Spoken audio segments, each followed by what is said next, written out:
Nafahamu kwamba huwezi ukajenga taifa ambalo linaweza kusogea mbele bila kuwekeza katika elimu. Na elimu hii tumekubaliana haitakuwa elimu ya makaratasi. Tunataka iwe elimu ya vitendo. Ndio maana tulirejea mitaala yetu, tuwe na mitaala ya elimu ambayo inawezesha wanafunzi wanapokuwa wanamaliza wawe na ujuzi wa kufanya kitu kinachoweza kuwafanya waweze kujitegemea. Ndio maana kama umefuatilia, TCU safari hii imetangaza kozi mpya zaidi ya 21 ambazo zilikuwa hazipo hapa Tanzania, zimeundwa upya. Kwa nini? Tunaangalia mwelekeo wa nchi na kwenda wapi, na tunawaandaa vijana wetu waelekee kule ambako dunia inaelekea. Mradi huu wa shilingi milioni 136 ambao leo tunaona unatekelezwa kwa viwango vikubwa sana, na hiki ndicho ambacho Mheshimiwa Rais amekuwa akisisitiza kwamba fedha zinapokuja zikafanye majukumu ambayo fedha hiyo imepelekwa kwenda kuyafanya. Tumepata wabia wa kimaendeleo ambao ni kampuni ya Bari ambao wametoa fedha kwa ajili ya uwezeshaji wa jimbo hili. Kwa nini wamefanya hivyo? Kwa sababu moja, serikali imeendelea kutengeneza mazingira rafiki kwa sekta binafsi, na dira yetu imetuelekeza kwa miaka 25 ijayo, tunasema katika 100%, 70% zitatoka katika mchango wa sekta binafsi. Kilichofanyika kwa Bariki leo ndicho ambacho tutakitarajia pia kifanyike kwa taasisi na kampuni zingine za kibiashara, zirudishe kwa jamii, hasa katika maeneo yale ambayo yanatengeneza taifa letu na kuboresha huduma kwa jamii. Wakati mimi nasoma, hata kuwa na bembea tu kipindi hicho ulikuwa unaziona kwenye shule ambazo ni za binafsi, lakini leo unaona uwekezaji mkubwa ambao serikali imeifanya. Uwekezaji huu tafsiri yake ni kwamba Mheshimiwa Rais Daktari Samia Suluhu Hassan anachojaribu kusema, anawathamini watoto wa nchi hii, anathamini elimu na anathamini kesho ya watoto wa taifa hili. Taarifa imesema walimu tayari wameshaandaliwa kwa ajili ya kuja hapa, madawati yatakuja,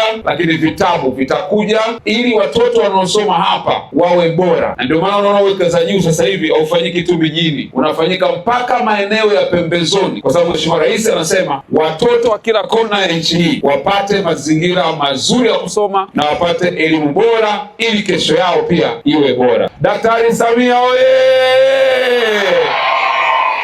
Mtaji wenu sasa ni shilingi ngapi? Mpaka sasa hivi tunakaribia milioni 80. Milioni 80?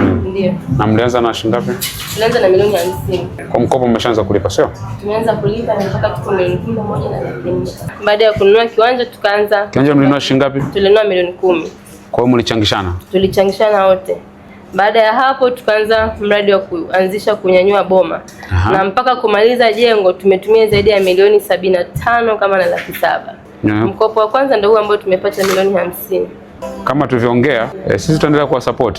Kwa hiyo ni kuweka tu plan yenu vizuri, then tutaona na sisi tunavyoweza kuwa support. Leo tunashuhudia hatua ambazo vijana wenzetu wamezipiga, na huu ni ushuhuda kwamba kama kijana ataamua kujiposition, kujiweka katika nafasi sahihi ya yeye kufanikiwa, uwezekano wa kufanikiwa upo. Na vijana wengi ukiwaeleza atakwambia unajua fedha hatupati, lakini hao wanatufundisha ni vijana wadogo bado, lakini wametufundisha nidhamu, wamejichanga taratibu mpaka leo wamefika hapo. Kama unataka lifti lazima uende barabarani, hakuna lifti inayokukuta nyumbani. Hawa wameenda barabarani, wamekutana na lifti ya uwezeshaji wa serikali. Kwa moja changamoto iliyoko hapa ni swala la maji. Hivi ninavyozungumza Mheshimiwa Rais alishaelekeza na tayari kuna shilingi bilioni 4.9 la kuja kujenga chujio hapa ili uweze kupata maji kwa urahisi, yasiyo maji ambayo ni adimu. Fedha hizo tayari zimetengwa na amenielekeza nije kuambia